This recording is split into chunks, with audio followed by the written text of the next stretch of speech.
दोस्तों, कहते हैं कि अनजान रास्तों पर कभी किसी को लिफ्ट नहीं देनी चाहिए, लेकिन कभी कभी हम इन बातों पर ध्यान न देकर ऐसी ही किसी जगह पर किसी ऐसे शख्स को लिफ्ट दे देते हैं जिससे हमारी ज़िंदगी और मौत के बीच में हमें जंग लड़नी पड़ सकती है। आज की कहानी एक ऐसे ही शख्स की कहानी है जिसने एक अनजान रास्ते पर एक अनजान महिला को लिफ्ट दे दी। यह कहानी सचिन की है। सचिन नाम का एक शख्स गुड़गांव के एक सिनेमा में एक ऊंचे पद पर कार्यरत था। वह रात को अपनी शिफ्ट खत्म करके डेली घर जाया करता था और उसकी शिफ्ट रात को लगभग 2 बजे खत्म होती थी।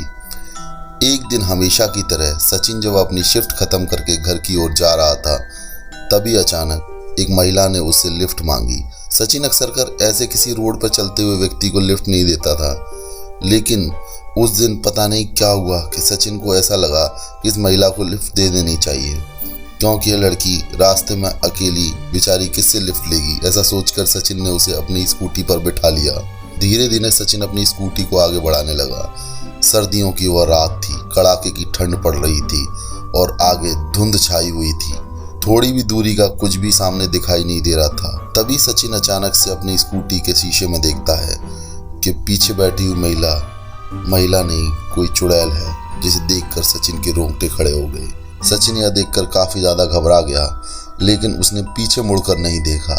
उस महिला ने सचिन से कहा कि पीछे मुड़कर देखो, मैं कौन हूँ। लेकिन सचिन ने गर्दन नहीं घुमाई और वह सीधे स्कूटी चलाने लगा।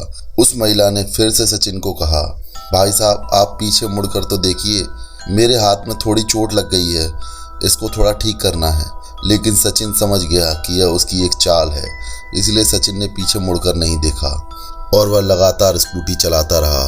हालांकि सचिन डर से कांप रहा था, लेकिन उसने हिम्मत नहीं हारी और वह स्कूटी चलाता रहा। उसे लोगों की कही हुई बातें याद आने लगी कि पीछे मुड़कर कभी भी नहीं देखना चाहिए अगर कोई चुड़ैल का साया आपके पीछे बैठा हुआ हो तो।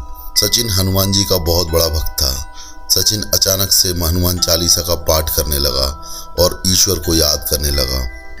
थोड़ी ही देर बीती कि अचानक से सचिन को ऐसा लगा कि उसके सामने से बहुत तेज रोशनी आ रही है। सचिन को ऐसा लगा कि यह किसी ट्रक या बस की रोशनी होगी, लेकिन वह रोशनी सीधे उसकी स्कूटी से टकरा गई। उसके टकराने के बाद भी सचिन की स्कूटी को कुछ नहीं हुआ, लेकिन उस रोशनी के खत्म होते ही जब सचिन ने वापस से शीशे में देखा तो उसे पता चला कि उसकी स्कूटी के पीछे कोई भी नहीं बैठा है, जिसे देखकर सचिन ने राहत की सांस ली और सचिन काफ़ी तेजी से स्कूटी भगाता हुआ अपने घर की ओर निकल गया।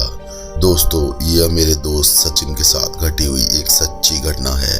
उसके साथ अक्सर कर आते जाते समय ऐसी घटनाएं हो जाती हैं। अगर आपके साथ भी कोई ऐसी सच्ची घटना घटी है तो मुझे कमेंट बॉक्स में लिखकर बताइए, और अगर पूरी कहानी आप लिखकर भेजेंगे तो मैं आपकी कहानी को वीडियो के माध्यम से लोगों तक पहुंचाऊंगा।